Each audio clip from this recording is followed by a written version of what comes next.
Comment les plus grands chefs-d'œuvre architecturaux résistent-ils à l'épreuve du temps?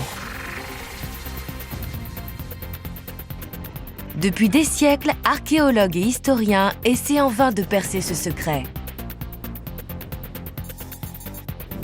Un nouvel outil nous permet de les recréer en 3 dimensions.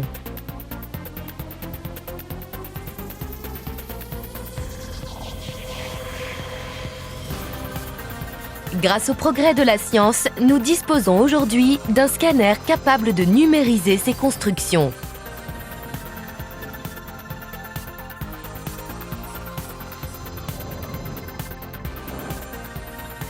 Pour la première fois, nous allons tenter d'éclaircir certains mystères parmi les plus anciens du monde architectural.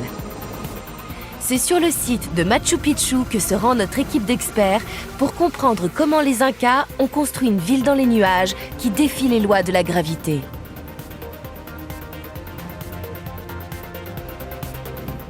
Si on faisait ça aujourd'hui, on repousserait toutes les limites de l'ingénierie. On ne peut plus construire comme ça de nos jours, c'est trop dangereux. Il pourrait y avoir des morts. Comment les ingénieurs de l'époque ont réussi à approvisionner en eau et en nourriture les milliers d'habitants qui résidaient au cœur de cette cité.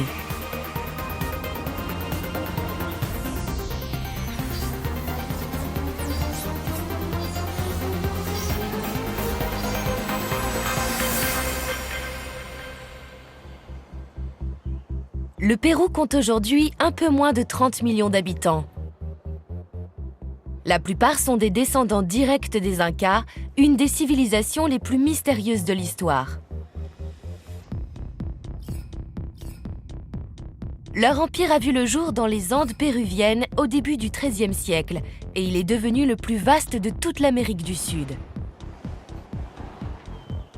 Sa capitale, Cusco, se trouvait aux portes de Machu Picchu, un complexe palatial qui est l'une des prouesses architecturales les plus impressionnantes du monde.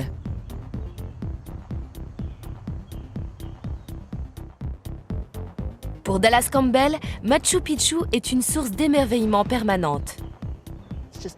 Ce lieu dépasse l'entendement. Il va à l'encontre de toute logique. Je comprends pourquoi on dit que si l'on n'a pas vu Machu Picchu, on n'a rien vu. Perché sur un promontoire rocheux à environ 2400 mètres d'altitude, Machu Picchu aurait été l'une des résidences de l'empereur Pachacútec. La cité est constituée de plus de 200 bâtiments en pierre. Presque 300 mètres au-dessus, on trouve le sommet sacré de Huayna Picchu, dont les terrasses ont été bâties pratiquement à angle droit sur le flanc abrupt d'une montagne.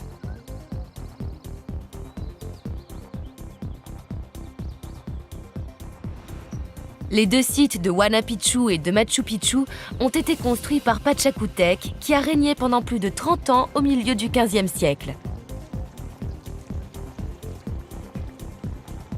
C'est pour découvrir comment les Incas ont érigé cette cité que nous allons utiliser notre scanner.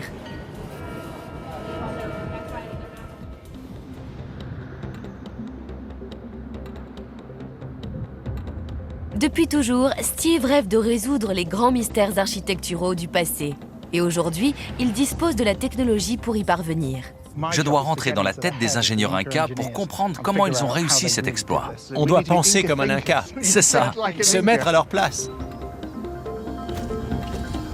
À la tête d'une équipe d'experts, Steve va tenter de répondre à 3 questions. Comment les Incas ont-ils construit une ville à flanc de montagne? Quel était le but de ces terrasses et comment ont-elles été construites? Et pour finir, comment les Incas ont-ils alimenté la ville entière en eau?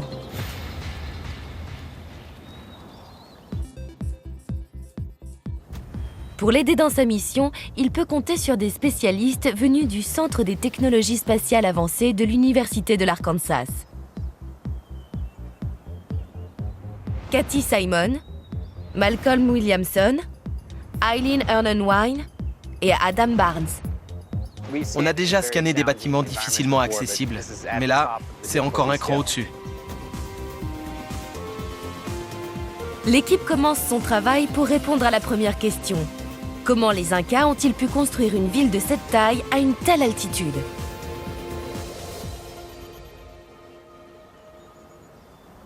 Avant la construction de Machu Picchu, cette montagne aux flancs abrupts presque verticaux était très certainement recouverte d'une jungle épaisse, comme toutes les montagnes environnantes. Le sommet était recouvert de végétation.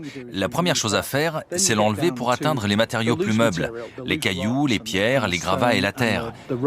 C'est un travail de titan. Il a dû falloir des centaines, voire des milliers d'ouvriers pour y arriver.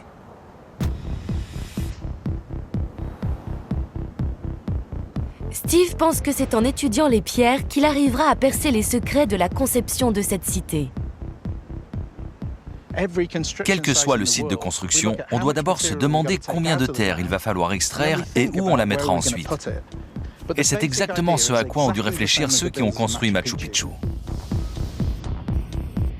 Pour construire cette cité dans les nuages, les Incas ont d'abord dû maîtriser les sommets et donc aplanir les pics en créant des terrasses servant de base à la ville.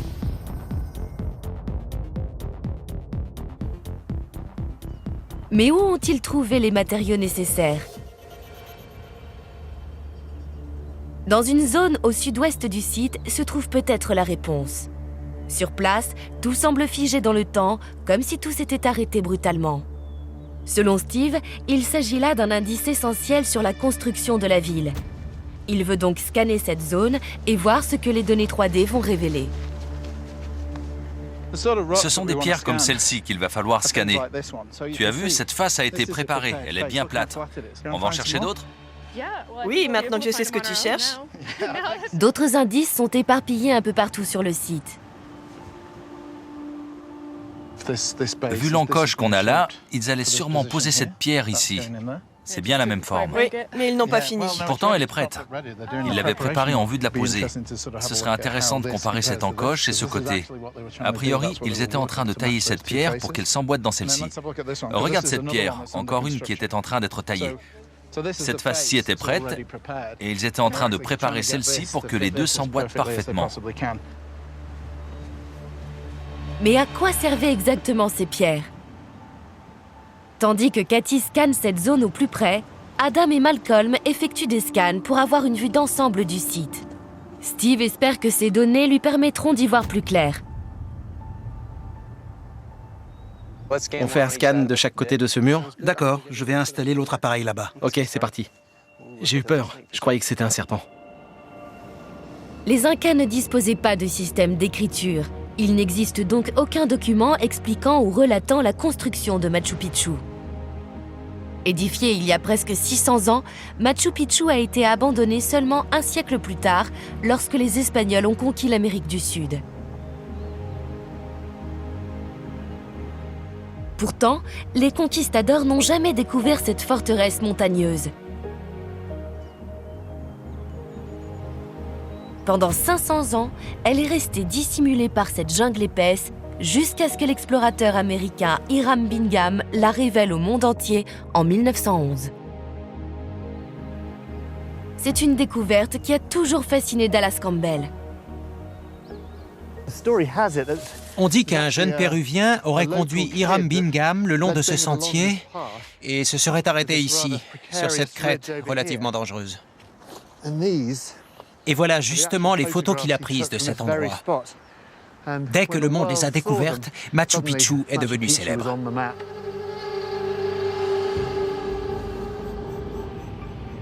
Les fouilles ont alors commencé et on a découvert de nombreux bâtiments en pierre avec leurs terrasses. Autrefois, ce domaine royal constitué de palais et de temples accueillait les rituels religieux des résidents de la cour royale. Ils vivaient dans le luxe, tout en haut des montagnes, dans de véritables palais. Machu Picchu était une magnifique cité dans le ciel. Et son système d'alimentation en eau qui circulait jusqu'au cœur de la cité a été l'apogée de l'ingénierie inca. Les résultats des scans sont maintenant prêts. Nous allons pouvoir étudier le site avec précision. C'est ici, au QG, que les images ont été assemblées pour former un nuage de points. Grâce à ces millions de points minuscules, nous pouvons créer un modèle précis du site en 3 dimensions. Steve peut maintenant examiner le site sous toutes ses coutures et il remarque un détail intéressant. En étudiant de plus près la partie inachevée de la cité, il pense avoir trouvé des indices sur la construction de Machu Picchu. Ils ont travaillé en plusieurs étapes. Ils ont d'abord retiré les roches de la montagne et ensuite, ils les ont utilisées pour créer ces terrasses. D'ailleurs, on voit bien ici et là les prémices d'une terrasse qui commence à émerger. Ils ont enlevé les roches, construit les bâtiments, puis transformé la montagne en terrasse. Steve comprend qu'une fois les décombres retirés du site, les Incas réutilisaient les plus gros blocs de pierre pour construire leurs terrasses.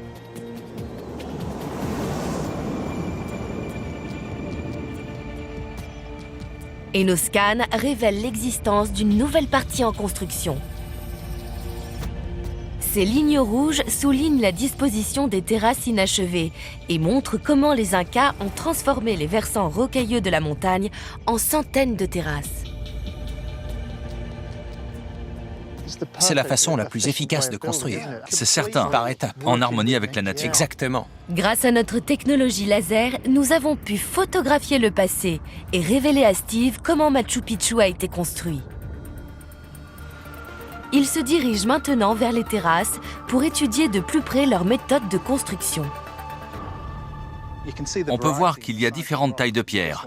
Celle-ci, par exemple, m'arrive au niveau de la poitrine, alors que d'autres ne sont pas plus grosses que ma main. Ça prouve qu'ils essayaient vraiment d'utiliser tous les matériaux qu'ils récupéraient. La plupart des murs des terrasses ont été construits sans mortier pour servir de liant. Cette technique est appelée maçonnerie à pierre sèche. Chaque pierre est sélectionnée avec soin avant d'être intégrée au mur. Ce mur est l'un des seuls dont on peut examiner les deux côtés. Normalement, on ne voit que le côté extérieur, comme c'est le cas ici. Mais en l'observant de haut, on voit que certaines pierres ont été taillées de ce côté et de ce côté. À mon avis, ça veut dire qu'il y avait des hommes de chaque côté de ce mur qui taillaient des pierres et les posaient chacun leur tour. Cette pierre en forme de marteau a été posée de ce côté. Le tailleur a probablement donné un coup de marteau dessus, comme ça, et le tailleur d'en face s'est occupé de celle-ci, en frappant de ce côté. Ça donne un mur vraiment solide. Les ingénieurs incas ont ainsi déplacé des milliers de tonnes de cailloux et de terre pour construire plus de 200 terrasses. Elles devaient avoir une fonction bien précise pour justifier un tel travail de titan. Steve cherche maintenant à savoir pourquoi on les retrouve un peu partout sur le site de Machu Picchu. Cet environnement peu hospitalier nécessitait la présence de cultures vivrières. Et selon des experts, de nombreuses terrasses ont été construites pour la consommation alimentaire des habitants. Steve Burrows veut analyser toutes les terrasses du site pour en apprendre plus sur leur véritable fonction. Mais il ne compte pas seulement en étudier la surface. Il veut utiliser la technologie mise à sa disposition pour découvrir ce qu'on ne peut voir à l'œil nu. C'est pourquoi il a fait appel au docteur Eileen Ernenwine, spécialiste de l'imagerie. C'est rare d'avoir l'occasion de travailler dans un endroit si incroyable. Je suis très heureuse d'être ici, c'est vraiment magnifique. Pour recueillir ces données, Eileen utilise un système d'imagerie appelé radar à pénétration de sol ou RPS.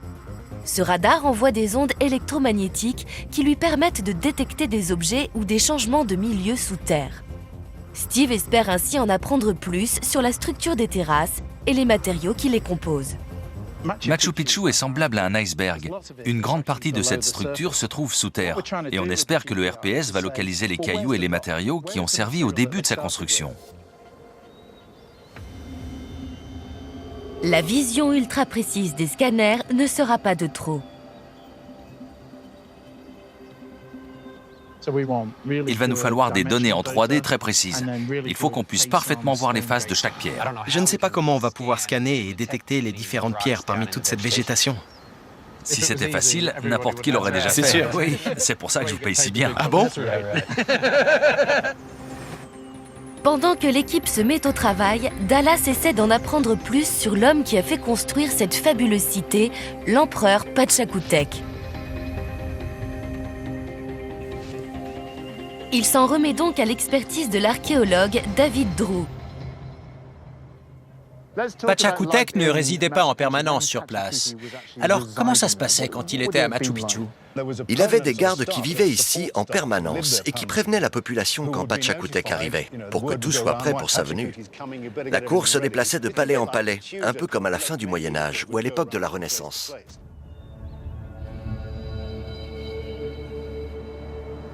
Les Incas considéraient l'empereur comme un être sacré, un dieu vivant. Et ils vénéraient également les montagnes entourant Machu Picchu. Il n'y avait donc pas de lieu plus approprié que ces pentes à près de 2500 mètres d'altitude pour construire ce site. Quand on emprunte le couloir depuis l'entrée principale et qu'on voit la montagne, On est totalement subjugué. ça devait être incroyable d'arriver par ici, en face de cette montagne, et de se retrouver tout d'un coup face à ce paysage. Ces architectes avaient le goût du spectaculaire. Oui, ils ont intégré les bâtiments dans le paysage. Ils ont voulu à la fois montrer qu'ils pouvaient maîtriser la nature tout en communiant avec elle, comme si les Incas faisaient partie de l'ordre naturel des choses. Machu Picchu pourrait être divisé en deux zones. D'un côté de la cité, des bâtiments, et de l'autre, des terrasses de culture. Nos spécialistes ont travaillé d'arrache-pied pour comprendre comment les Incas ont pu obtenir des terres cultivables dans des conditions aussi extrêmes. Et le RPS d'Eileen recueille justement sous terre des données qui vont être cruciales. La terre arable s'arrête là. Ça paraît logique. C'est une couche très profonde. Si jamais il y avait des rochers, on devrait les voir tout de suite, non? Oui, ils devraient bien ressortir. D'après Eileen, ces lignes sont une mine d'informations. Leur épaisseur et l'espace qui les sépare révèlent la densité de matériaux sous la terre arable. Toutes ces lignes ont l'air parfaitement horizontales, vous voyez? De retour au QG, Steve examine les scans des différentes terrasses et s'en sert pour constituer un diagramme montrant précisément comment elles ont été construites. Ce qu'on voit là, ce sont les différentes couches de matériaux sous le sol, et tout est uniforme. On commence par une couche de terre arable, puis une couche d'un matériau différent, probablement des cailloux de 2,5 cm de diamètre, et ensuite une couche de plus grosses pierres. Ils ont créé ces terrasses au fur et à mesure, du sommet vers le bas, un peu comme on le ferait aujourd'hui. Ouais. On sait que tout ce qu'on voit ici a été construit dans le but d'obtenir des cultures vivrières. Grâce au scan, nous savons désormais que chaque terrasse a été divisée en plusieurs couches. Le sol est suffisamment compact pour ne pas glisser le long des pentes abruptes de la montagne et permet de cultiver toutes sortes de denrées dans des conditions idéales. Sous la terre arable, les autres couches sont disposées de façon à ce que l'eau pénètre parfaitement. Grâce à ces centaines de terrasses construites à partir des pierres du sommet de la montagne, les Incas ont pu produire suffisamment de maïs et de pommes de terre pour nourrir l'empereur Pachacútec et sa cour, qui pouvait compter jusqu'à 1000 personnes. Mais qu'en est-il des terrasses de l'autre côté de la cité ? Comme elles se trouvent à proximité de bâtiments résidentiels, Steve pense qu'elles ont été construites dans un tout autre but. Il demande donc à Eileen d'aller les étudier à l'aide de son RPS. Pour l'instant, ce que je vois, ce sont surtout des gros blocs de pierre. J'ai l'impression qu'il y en a beaucoup plus dans cette zone.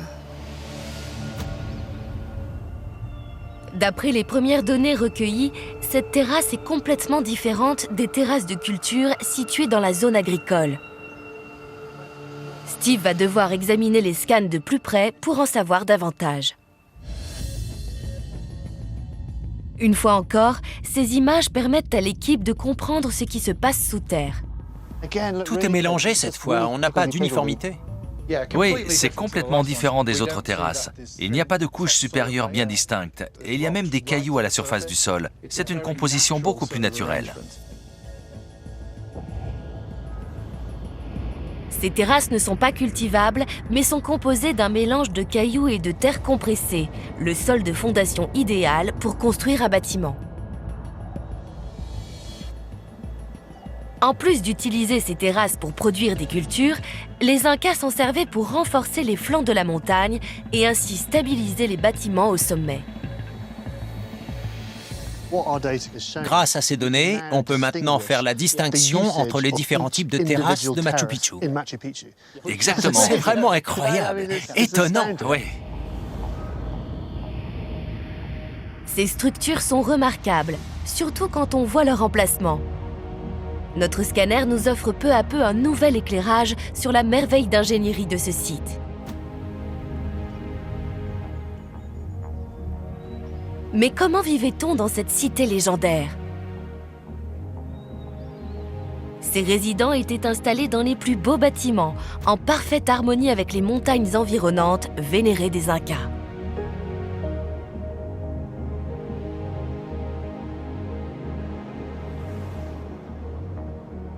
Selon certains spécialistes, Machu Picchu servait aussi de centre de recherche aux astronomes incas. Et cette immense pierre était essentielle, car elle leur permettait de calculer les solstices d'hiver et d'été pour célébrer leur festival.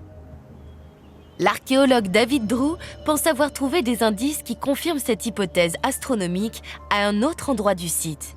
Ce mur incurvé laisse à penser que ce bâtiment situé en haut de la falaise avait une fonction bien précise. Vous voyez ce superbe mur parfaitement incurvé? C'est une indication que ce bâtiment a peut-être quelque chose à voir avec le soleil et le culte qu'en faisaient les Incas. Je pense que toute cette place est ouverte dans le but de pouvoir admirer les couchers de soleil. Je vois. En particulier lors du solstice d'hiver, lorsque le soleil se couche juste au-dessus du sommet du mont Pumasillo, dans cette direction. A priori, la plupart de ces bâtiments étaient en relation avec le soleil. On ne sait pas à quoi servaient précisément ces deux temples, mais je pense que c'est là que les Incas regardaient le soleil se coucher. Le Temple du Soleil est l'un des grands trésors de Machu Picchu.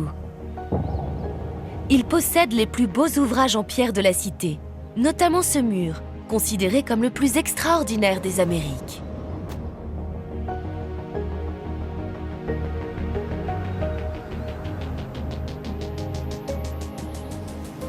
Pour en apprendre plus sur sa construction, l'équipe a fait appel à Stella Nair, historienne de l'architecture inca. Je n'arrive pas à croire qu'ils ont taillé ces pierres sans utiliser le moindre outil en fer. Ils se servaient de marteaux en pierre, c'est ça?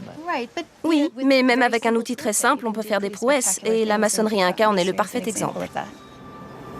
Les Incas avaient leur propre méthode de construction. Ils brisaient les rochers en suivant les lignes de fracture naturelles, puis utilisaient des pierres en guise de marteau pour les réduire et leur donner un aspect poli. Ces joints sont si parfaits que je suis sûr qu'on ne peut même pas y glisser un couteau, une carte de crédit ou une lame de rasoir, tout dépend ce que vous avez sur vous. Je vais essayer avec la carte qui ouvre ma chambre d'hôtel, juste pour voir. Pas mal, regardez-moi ça, c'est parfait. Surtout qu'ils n'utilisaient pas de mortier. Ces pierres sont juste posées les unes sur les autres. Oui, la maçonnerie est parfaite. Les Incas savaient parfaitement aligner et imbriquer les pierres sans même utiliser de mortier. Et ils n'avaient même pas de roues pour les transporter et les mettre en place. Steve a justement trouvé des indices révélant leur façon de procéder. Ça devait être compliqué de déplacer ces énormes pierres, mais ils ont utilisé une méthode bien précise dont nous avons des preuves ici. Sous cette immense pierre, il y en a une plus petite qu'on a taillée en cylindre. Quand ils devaient la déplacer, ils la soulevaient légèrement. Ils terminaient de polir cette face, plaçaient les cylindres en dessous et la remettaient dans cette position. Les Incas ont utilisé de nombreuses méthodes pour transporter puis installer ces pierres afin de bâtir une cour royale digne de l'empereur et de ses résidents.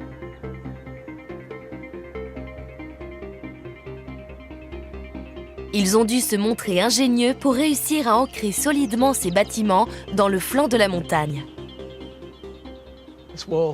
Le mur de droite doit mesurer quelque chose comme 9 mètres de haut. En revanche, celui à gauche est beaucoup plus bas, ce qui signifie que ce mur-ci est beaucoup plus lourd que celui-là. Et de toute évidence, ils y avaient pensé. C'est pour ça qu'ils ont ajouté ces joints de dilatation.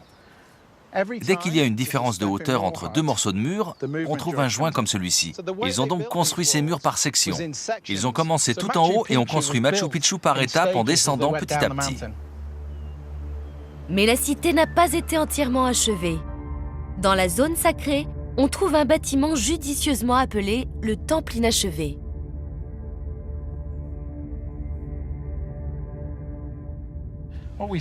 En bas, on a cette pierre qui est probablement terminée et en haut, celle-ci qui a été taillée grossièrement. Ils préparaient toujours la base en premier. C'est pour ça que les joints sont parfaits, mais malgré tout, cette pierre est encore rugueuse.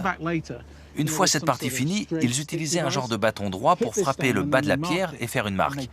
Ensuite, ils commençaient à tailler au niveau de la marque tout le long de la pierre. Et une fois qu'elle était complètement lisse, le mur était terminé. Ça, c'est un pas de porte. Cette face est pratiquement terminée. Et de ce côté, j'ai l'impression qu'ils ont terminé toute la hauteur. Par contre, quand on regarde cette pierre de plus près, on voit encore des marques de burin. Donc, à mon avis, ils avaient encore un peu de travail. En revanche, de ce côté, cette grosse pierre n'a même pas été touchée. Du coup, on a un exemple des 3 étapes de préparation. Cette pierre est finie, celle-ci est à moitié finie, et celle-ci est encore brute. D'après la forme et la texture de ces pierres, Steve en déduit que les artisans incas finissaient de les tailler une fois qu'elles étaient en place. Stella Nair, quant à elle, pense que certaines pierres ont été laissées inachevées pour une raison bien précise. Ils étaient capables de créer des surfaces incroyablement lisses, mais ils ont donné à ces pierres une texture moins régulière intentionnellement. C'est l'esthétique qu'ils recherchaient. Je vois, donc ils voulaient ces imperfections. C'était une technique inca? C'est ça. L'esthétique de l'architecture inca. Exactement, c'était voulu. Mais alors, c'est quoi cette encoche là-bas? Ils ont fait un genre d'encoche dans une grosse pierre. Est-ce que c'est normal? Les tailleurs de pierre voulaient simplement s'amuser et montrer de quoi ils étaient capables. D'accord. Ils ont taillé et préparé cet énorme bloc de pierre qui constitue la base du mur. Alors pourquoi y avoir ajouté ce morceau? Qu'est-ce qui est l'opposé d'un énorme bloc de pierre? Une plus petite pierre. Une pierre de taille. Je vois. C'est une façon de montrer sur un seul et même élément tout ce qu'ils étaient capables de réaliser. C'est un peu comme s'ils laissaient leur signature. C'est une façon d'apporter leur touche personnelle. C'est ça. C'est presque un clin d'œil. Oui, et c'est un détail que les autres tailleurs appréciaient. On ignore encore pourquoi ils travaillaient de cette façon, mais les ouvrages de pierre complexes de Machu Picchu montrent l'incroyable talent des tailleurs incas. Un des lieux de ce site extraordinaire représente une telle prouesse technique qu'il en éclipse tous les autres. C'est le sommet Huayna Picchu. Il défie les lois de la gravité.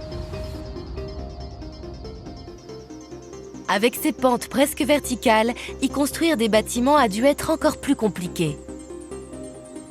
C'est un exploit qu'on ne tenterait probablement pas de nos jours. Steve aimerait découvrir comment les Incas ont pu créer une telle merveille, avec seulement quelques outils et la force de leurs bras. Confronté aux constructions modernes, il est fasciné par cette dangereuse prouesse d'ingénierie. Il va devoir mener son équipe dans un long et difficile trajet vers le sommet. C'est le seul moyen d'obtenir les scans dont ils ont besoin. On a dû monter toutes ces marches et ensuite se frayer un chemin dans ce minuscule petit trou. On est loin de notre train-train quotidien. Le Huayna Picchu culmine à 2720 mètres d'altitude. Il domine donc le Machu Picchu de presque 300 mètres.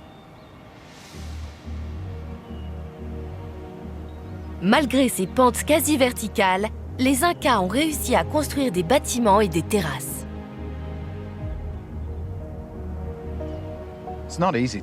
Je trouvais ça déjà incroyable qu'ils aient réussi à construire un Machu Picchu sur un tel site, mais ici, ça me paraît complètement impossible. Pourtant, regarde ces murs. C'est une prouesse encore plus impressionnante. Ça devait être terriblement dangereux. Les pierres sont très différentes de celles de Machu Picchu. Elles sont plus brutes. Ouais. Et sûrement très solides. Pourtant, elles sont bien plus petites. Viens, on va regarder. La plupart de ces pierres peuvent être soulevées par un seul homme, alors que celles de Machu Picchu sont si énormes qu'il faudrait au moins 10 hommes pour en soulever une. Ça n'aurait pas été possible ici. C'est pour ça que tout est à échelle humaine. Je pense qu'ils ont repoussé leurs limites pour construire ce site. Ils ont pris énormément de risques. Ça dépasse l'entendement. Quand je vois le mal qu'on a eu à atteindre le sommet avec nos caméras, imagine ce que les Incas ont dû faire pour construire tout ça. Surtout à cette hauteur. On est à plus de 2700 mètres d'altitude, soit 3 fois la hauteur du bâtiment le plus haut du monde. Et eux, ils ont construit des murs ici. Si on faisait ça aujourd'hui, on repousserait toutes les limites de l'ingénierie. On ne peut plus faire ça de nos jours. C'est trop dangereux. Il pourrait y avoir des morts. Les flancs du Huayna Picchu sont recouverts de terrasses, comme ceux de la cité principale. Mais les pentes sont tellement abruptes que Steve est certain que ces terrasses ne peuvent pas être simplement composées de terre et de cailloux. Comment les Incas ont-ils pu construire ici ? Il faut qu'on arrive à scanner l'intérieur du mur, qu'on trouve une zone qui nous permette d'observer les pierres à l'intérieur. Ce serait l'idéal pour comprendre comment il a été construit. La plus grande partie du sommet du Huayna Picchu est inaccessible et ne peut pas être scannée en gros plan. Les scans à longue portée sont donc le seul moyen d'obtenir des indices. À première vue, on dirait des escaliers, mais ce n'est pas le cas. En fait, c'est une partie de mur qui s'est effondrée. Steve a repéré un mur en ruine. C'est une découverte essentielle. Il va pouvoir observer l'intérieur de la terrasse pour comprendre comment elle a été construite. D'après les scans, elle est constituée de gros morceaux de roche. Voilà donc la clé de leur stabilité. Il fallait absolument prendre en compte la gravité. Il devait s'assurer que le centre du mur et le centre de gravité étaient alignés pour que le poids soit bien réparti dans toutes les pierres. Sous l'effet de la gravité, tout le poids de ces lourdes pierres est tiré vers le bas. Mais tant que le mur de soutènement n'est soumis à aucune force horizontale, la terrasse ne bougera pas. Si cette terrasse était composée de terre comme les terrasses de culture plus larges du Machu Picchu, elle ne serait pas restée intacte tout ce temps. Le mur de soutènement aurait été soumis à d'importantes forces horizontales qui l'auraient précipité le long de la pente abrupte. Steve examine de plus près la construction. Quand on est à l'intérieur du mur, on comprend que sans la gravité, les Incas n'auraient pas pu bâtir ces murs. Ils ont pu construire un mur allant d'ici à là, et ils ont bien vu qu'il ne se détachait pas de la montagne. D'après les relevés, les Incas ont construit des terrasses extrêmement solides tout en haut du Huayna Picchu.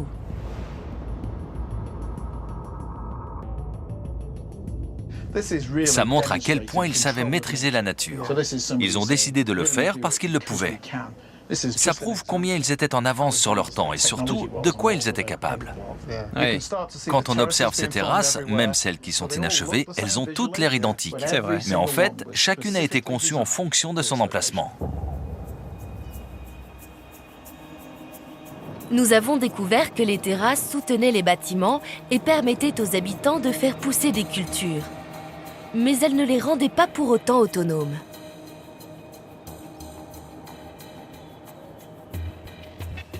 Les Incas avaient besoin d'un autre élément essentiel, sans lequel aucune forme de vie ne peut survivre, l'eau. C'est un autre mystère. Comment les Incas ont-ils réussi à alimenter une ville en eau courante au sommet d'une montagne ? Les Incas n'ont pas utilisé un système de puits classique. Ils ont créé des canalisations pour que toute la cité ait accès à l'eau courante. Pour découvrir si leur système était vraiment efficace, Dallas retrouve Peter Frost, spécialiste du peuple Inca. Je vais prendre un peu d'eau. Elle est potable. C'est comme ça qu'il la récupérait. C'est drôlement lourd.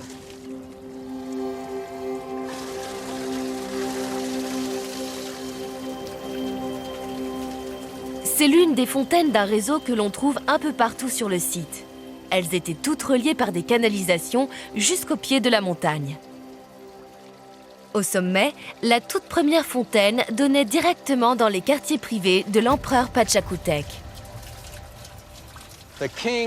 L'empereur devait être le premier à boire, ce qui explique la place de son palais. Tout au sommet. Bien sûr, il avait droit à l'eau la plus pure. C'est ça. Pachacútec se servait en premier car c'était l'empereur et les autres habitants se servaient quand l'eau arrivait à leur niveau. Absolument. L'empereur et sa cité avaient des besoins assez importants. Pachacútec avait besoin d'eau pour boire, mais aussi pour remplir ses thermes. Et plus bas, tous les habitants avaient besoin de milliers de litres d'eau pour survivre. Les Incas maîtrisaient parfaitement la technologie hydraulique. C'est aussi ce qui a fait leur renommée. Le seul fait qu'ils aient réussi à construire ce site et à créer un système d'alimentation en eau a toujours énormément compté aux yeux de la population. Surtout que l'eau a toujours été un problème dans la région. Cette capacité à maîtriser l'eau et à le montrer a assis leur position.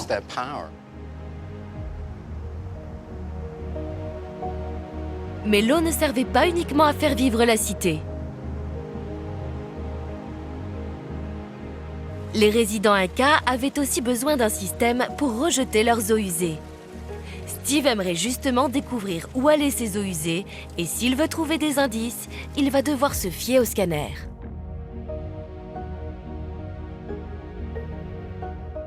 Il remarque que toute l'eau du site se dirige vers une enceinte tout en bas des terrasses à l'est de la ville.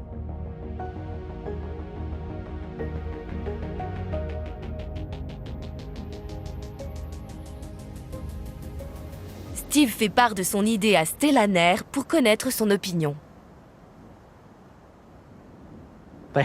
Ils devaient rejeter les eaux usées en dehors de Machu Picchu. Et je pense que c'est justement ici qu'ils le faisaient. D'après Steve, les Incas se débarrassaient de leurs eaux usées dans cette enceinte. Lorsqu'il pleuvait, l'eau s'écoulait par ici et emportait tout. Et Steve croit savoir où une partie de cette eau finissait. Il a trouvé une grotte d'environ 18 mètres de profondeur. Les eaux usées étaient rejetées dans cette grotte. Et lorsque les eaux de ruissellement coulaient jusqu'ici, elles faisaient office de chasse d'eau. C'est une théorie plausible. Il y avait au moins 1000 personnes qui vivaient ici. Et il fallait trouver un endroit à l'écart du reste du site. Donc toutes les eaux usées finissaient dans cette enceinte. Et cette grotte permettait ensuite de s'en débarrasser facilement. Cette idée correspond bien au mode de fonctionnement des Incas. Si cette enceinte est bien le vestige des égouts de Machu Picchu comme le pense Steve, cela signifie qu'il a fait une nouvelle découverte quant à l'organisation du site. Il rejoint le QG pour étudier les scans de plus près. Ça me paraît encore plus logique quand je la vois sous cet angle. Oui, c'est vrai. Tu vois, toute l'eau se dirige vers ce point. On a ce sentier sur le côté, des escaliers, puis ce mur qui ne sépare rien. Ce qui veut dire qu'il sert forcément à contenir quelque chose. Sinon, il ne serait pas là. C'est l'explication la plus logique. Les Incas avaient forcément besoin d'un système d'alimentation en eau fiable pour répondre à leurs besoins quotidiens. Mais Steve aimerait savoir comment ils ont réussi à diriger autant d'eau jusqu'au sommet de la montagne. De tout temps, des colonies se sont installées près d'un point d'eau, souvent une rivière, semblable au rio Urubamba, la rivière sacrée des Incas qui passe près de la ville au pied de cette montagne. Pour vraiment comprendre les Incas et pour comprendre leur façon de penser, il faut se rendre compte qu'ils étaient reliés à la nature qui les entourait, aux montagnes, au soleil bien sûr, mais aussi à cette rivière, le puissant rio Urubamba. Si les Incas avaient vécu au pied de la montagne, une rivière de cette taille leur aurait donné toute l'eau dont ils auraient eu besoin pour survivre. Mais comment, presque 500 mètres plus haut, la cité de Machu Picchu pouvait-elle avoir suffisamment d'eau pour faire vivre ses résidents? Steve est fasciné par ce problème d'ingénierie. J'aimerais surtout savoir d'où vient cette eau.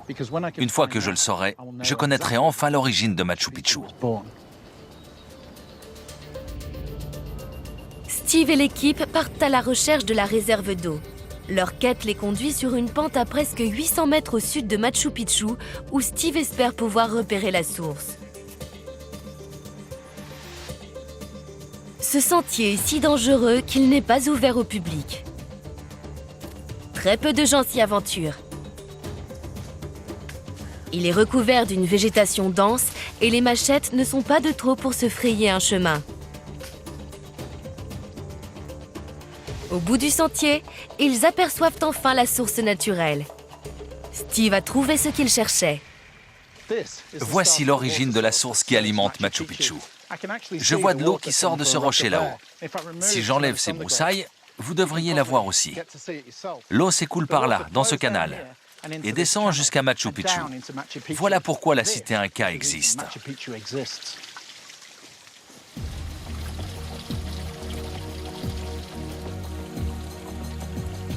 Pour approfondir cette découverte, Peter Frost les a accompagnés.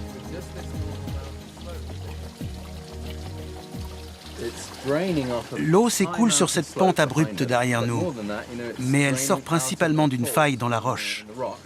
C'est une sorte d'anomalie géologique, ce qui explique pourquoi il y a tant d'eau en un seul et même lieu. Oui. Une simple source de montagne n'aurait pas suffi aux Incas pour alimenter l'empereur et sa cour en eau à presque 1 kilomètre d'ici. Ils ont donc dû exploiter cette réserve. Pour cela, ils ont construit une citerne pour recueillir l'eau et un canal pour la diriger jusqu'à la ville.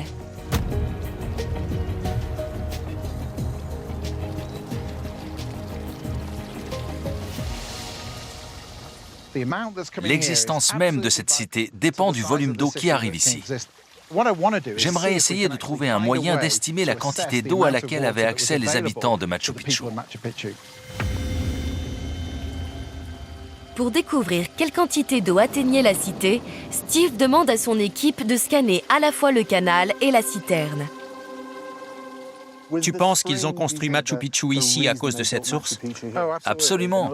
Ils en avaient besoin pour vivre. Ils savaient qu'il y avait une source ici et ils en ont fait bon usage. Qu'est-ce qu'on va pouvoir découvrir avec notre équipement? On va créer un barrage temporaire et laisser le niveau de l'eau monter, ce qui va nous permettre de mesurer de combien il est monté et en combien de temps. Comme ça, on connaîtra le volume d'eau qui sort de ce canal. Ensuite, on mesurera le canal et la pente pour calculer combien d'eau ressort de ce côté. Et personne n'a jamais entrepris ces calculs? Personne ne connaît la réponse? Non. Ou a un ordre d'idée? Il y a des estimations, mais on veut une réponse précise. Ça ne va pas être évident. L'équipe va devoir scanner un canal de 800 mètres recouvert d'une épaisse végétation. C'est la tâche la plus difficile que l'équipe ait jamais entreprise. Voilà de quoi on aurait besoin pour scanner le canal jusqu'en haut. Dis-moi. 5 personnes, 2 tronçonneuses, 3 sarcloirs, une dizaine de zones à scanner et 2 bonnes semaines. Et voilà ce que vous avez. 3 scanners et 3 machettes. Qu'est-ce qu'on fait alors? On va essayer. On verra bien. Steve espère qu'en scannant la citerne et le canal, il pourra calculer exactement combien de litres d'eau s'écoulent chaque jour dans la cité. Pour commencer, Malcolm calcule la taille de la citerne. Il pourra ensuite déterminer le volume d'eau qui alimente le canal. Mais cela s'avère plus compliqué que prévu. C'est la tâche la plus difficile qu'on m'ait jamais confiée. Déterminer précisément le volume de ce bassin ne va pas être évident. Rien n'est impossible, il faut juste que je trouve la bonne méthode. Après tout, résoudre des problèmes, c'est notre métier. Pendant ce temps, Cathy et Adam scannent le canal pour connaître sa longueur et son inclinaison exacte. Mais ce n'est pas évident avec toutes les broussailles qui le recouvrent. Tu pouvais pas faire ça avec ta tige de bambou. J'aurais pu. T'es pas assez musclé. Je voulais le faire, mais je ne savais pas si j'avais le droit de tout couper. Alors que Cathy et Adam font tout leur possible pour scanner le canal, Steve vient les voir pour vérifier où ils en sont. Vous avez accepté cette mission impossible. Et vous avez réussi? Oui, mission accomplie. Contre toute attente, ils ont réussi à scanner tout le système d'alimentation en eau. Mais Steve a une dernière tâche à confier à son équipe. Cette fois, ils vont devoir laisser leur scanner de côté et utiliser une technologie plus classique pour faire de nouveaux calculs. On met ça ici. Grâce à toutes ces données, Steve va savoir exactement quelle quantité d'eau arrivait jusqu'aux Incas. J'ai demandé à Malcolm de créer un barrage et de mesurer combien de temps l'eau mettait à atteindre un certain niveau. C'était une mission impossible, mais il a assuré. C'est le plus bel exposé que j'ai jamais vu de ma vie. Ensuite, Malcolm a fait une marque sur une tige de bambou pour indiquer le niveau de l'eau. Il a chronométré le canal qui se remplissait et il a fait une seconde marque. On a donc calculé le volume d'eau qui arrive jusqu'à Machu Picchu en se basant sur nos scans et sur ces marques. Les habitants de Machu Picchu devaient-ils se rationner? Ou les Incas avaient-ils trouvé un moyen d'exploiter la source pour avoir de l'eau en abondance? Voyons voir ce chiffre. 49 litres. Donc, si l'on en croit nos calculs, le Machu Picchu reçoit environ 49 litres d'eau par minute. D'après nos calculs, pendant la saison des pluies, Machu Picchu reçoit environ 70 000 litres d'eau par jour. Pour une population de 1000 personnes, cela représente 70 litres par personne. Aujourd'hui, nous utilisons 50 litres d'eau par jour par personne. Steve pense donc que les Incas avaient largement de quoi vivre. On ignore si Pachacútec préférait prendre un bain, une douche ou s'il fermait le robinet quand il se lavait les dents, mais... On sait combien les habitants avaient d'eau par jour. Ce système de canaux est l'une des plus grandes prouesses d'ingénierie des Incas. Même si la végétation l'a privé de quelques données, grâce aux scans désormais assemblés, Steve peut suivre l'acheminement de l'eau sur presque 1 kilomètre, jusqu'au cœur de la cité Inca. Ce n'était pas une tâche facile. Ils ont dû suivre le canal pour prendre des mesures précises de l'inclinaison. Et ils ont dû constamment débroussailler le passage. On dirait un immense serpent. D'après ces images, entre le moment où le canal quitte la citerne et celui où il atteint la cité, l'inclinaison a augmenté de presque 16 mètres. Maintenant que le canal ne zigzague plus, on va le suivre jusqu'à la première fontaine. La voilà! C'est là. Ces Incas avaient de l'eau d'une qualité incroyable. Entre la jungle luxuriante et la première fontaine, l'inclinaison du canal a augmenté, permettant ainsi à l'eau de couler un peu plus vite dans la cité. C'est une nouvelle preuve de l'incroyable précision des ingénieurs Incas. Une pente plus raide et l'eau aurait débordé de son canal. Une pente plus faible et elle aurait coulé trop lentement et n'aurait jamais atteint la cité. Grâce à nos scans, nous avons désormais les données les plus précises jamais enregistrées sur le système de canaux des Incas. Machu Picchu est un chef-d'œuvre d'ingénierie et l'héritage d'un ancien grand empire. Mais contre toute attente, la cité a été abandonnée après sa création. L'évacuation de Machu Picchu coïncide avec la conquête espagnole de l'Amérique du Sud, qui a conduit à la chute de l'Empire Inca. Mais on ignore encore pourquoi les Incas ont quitté leur cité. Pourquoi ont-ils abandonné cet endroit si rapidement? Les conquistadors étaient tout proches, ça ne servait plus à rien de rester dans la cité. On voit bien que certaines pierres ne sont pas complètement taillées, certaines choses ont été laissées inachevées, mais il n'y avait plus de raison de continuer. Et on voit à quelle vitesse pousse la végétation ici. Ils savaient qu'en seulement quelques années, cet endroit serait recouvert et tomberait dans l'oubli. Donc ces pierres sont des preuves de leur fuite. C'est la preuve qu'ils amélioraient constamment cette cité, et qu'ils ne l'avaient pas finie. Ils ont été tout puissants pendant 100 ans et ont disparu d'un coup. Oui, très rapidement. Mais la menace était trop proche pour qu'ils continuent. C'était sans espoir. On pense que les Espagnols n'ont jamais atteint le Machu Picchu. Mais ils ont tout de même perturbé son approvisionnement, ce qui a conduit les Incas à l'abandonner. Nous avons vu que Machu Picchu était un somptueux refuge royal, idéal pour le souverain du plus grand empire de l'époque. Construit avant que les Incas ne connaissent la roue ou l'écriture.